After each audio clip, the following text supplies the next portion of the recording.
Hello everybody, this is Gary Gravidor and welcome to my channel, The American from Davao. Please stick around for another wonderful, exciting, and awesome episode made just for you.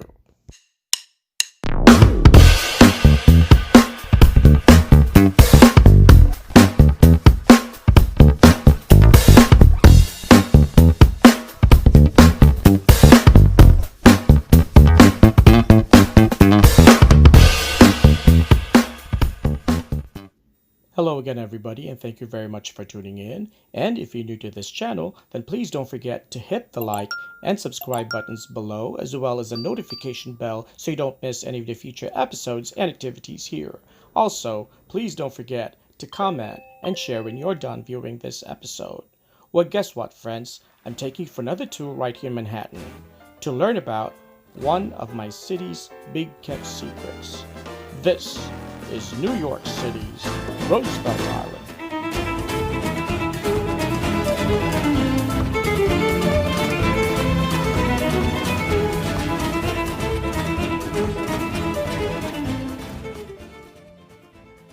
This is the Blackwell House, built in 1796 for the Blackwell family who owned the island for many generations. This cottage is known to be the sixth oldest farmhouse in New York City. The original resident of the home was James Blackwell, whose father had inherited the island from his wife's stepfather, Captain John Manning, the Sheriff of New York. After New York City purchased the island from the Blackwell family way back in 1823 to build institutions for the most populous city in the country, the Blackwell House became the living quarters for wardens of the almshouse, the hospitals, and the penitentiary.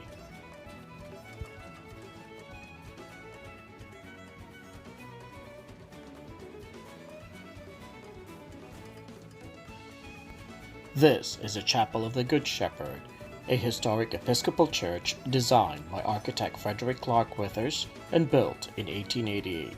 It was originally an Episcopal chapel but is now converted into the Good Shepherd Community Ecumenical Center, not only used for Episcopal worship services but also by other groups. The place is now considered to be New York City Landmark number 0907. As part of the National Register of Historic Places since 1972. The place was restored in 2003.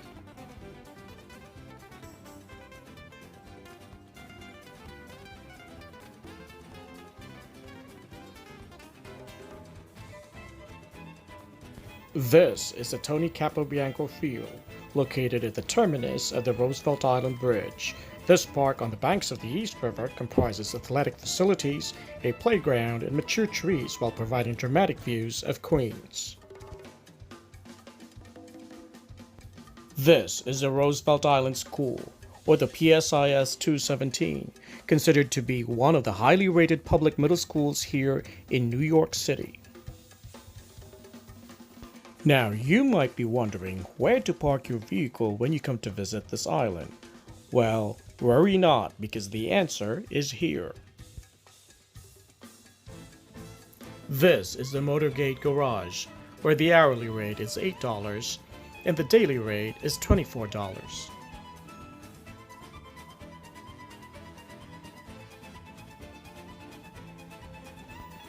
The Pony Field is a large softball and kickball field that measures 250 feet by 230 feet, which is open for permitted use from dawn to dusk.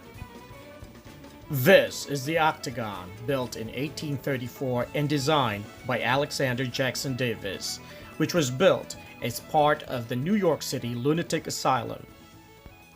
The Octagon was the last remnant of the hospital, and after many years of decay and two fires, it was closed to ruin. In April 2006, after restoration, the renovated Octagon reopened as the lobby entrance to a pair of adjacent apartment buildings with 500 luxury units in total.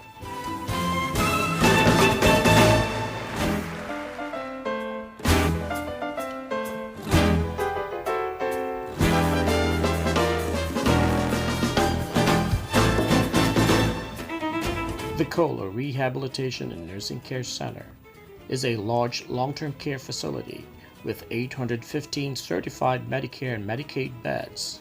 It is currently owned by the New York City Health and Hospitals.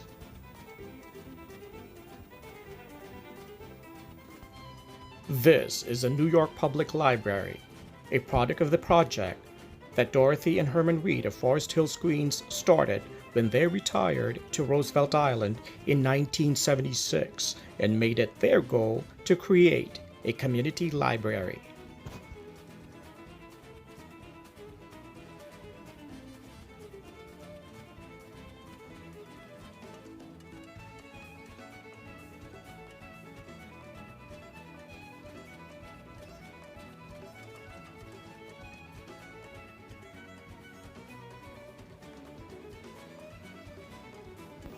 Finally, occupying the northern tip of Roosevelt Island is Lighthouse Park, a 3.5-acre park that provides panoramic views of New York City. This 50-foot-tall lighthouse was designed by architect James Renwick and was constructed of rough-faced gray rocks, or gneiss, quarried by convicts imprisoned on the island way back in 1842. The light was decommissioned in 1940, listed in the National Register of Historic Places in 1972, and partially restored in 1976. In 1977, landscape architect Nicholas Quanell designed the surrounding park to add beauty to an expansive lawn shaded by mature canopy trees and a paved walk that lines its perimeter and encircles the base of the lighthouse. Semicircular concrete benches, elevated terraces, and sunken picnic areas were also added to his design.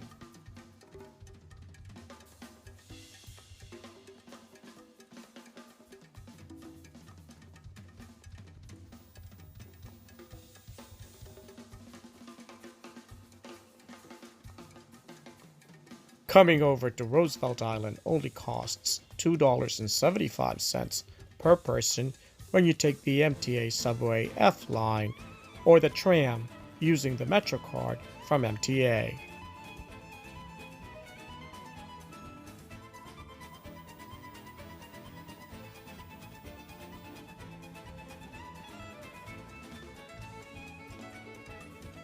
By the time you reach the island, you may hop on the Red Bus for free to take you around from North Loop to South Loop.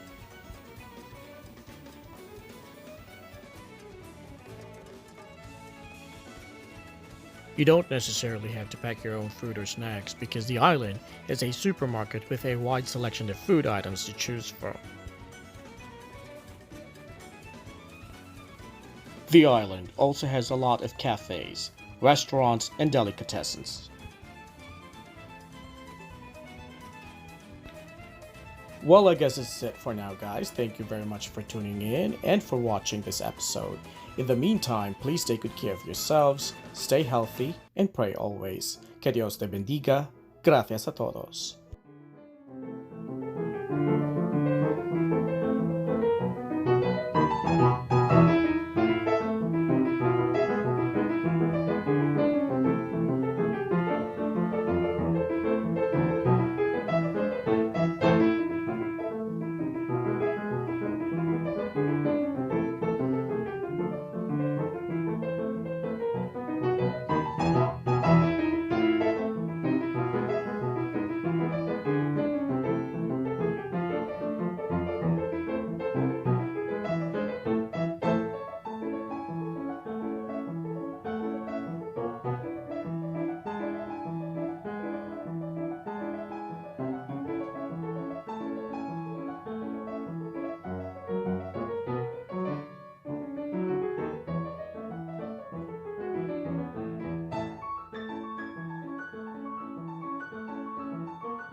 Place must look creepy at night, so I wouldn't make the mistake of coming over here the middle of the night visiting this park.